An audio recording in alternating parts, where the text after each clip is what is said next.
inheritance is the most common approach for the code reusability in object-oriented programming.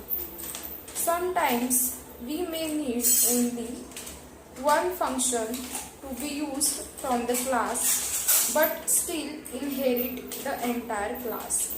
This results in all the base class members with public and protected access modifiers also being exposed to the derived classes.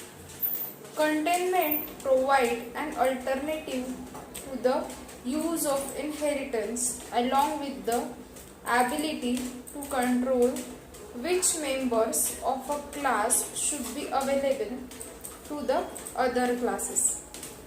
Now, what is containment?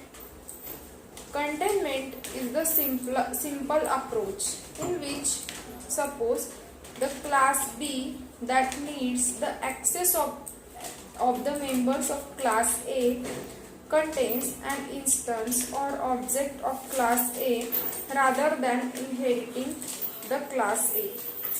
So in containment, we are not inheriting the class A, or we are not using the keywords like extend, super, like that.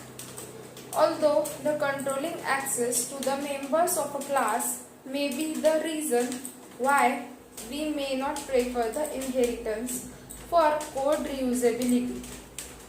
There are few points that help us to decide whether we should use inheritance or containment.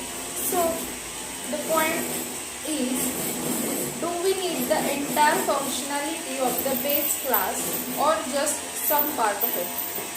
So let's take example of a class named living things, which is used to classify all the living things in the world, having the functions like can talk, can run, can walk, and so on. But now with this function, it will be meaningful if we create a class named mankind that represent the human and derive it from the living things. This is because the human being can talk, can walk, can run.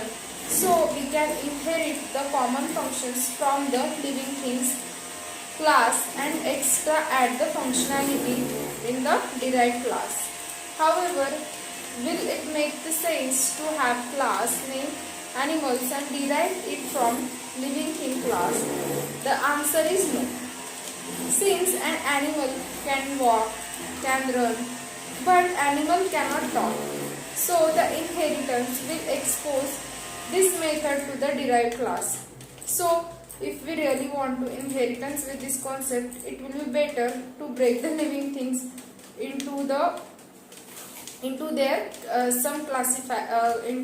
subclasses.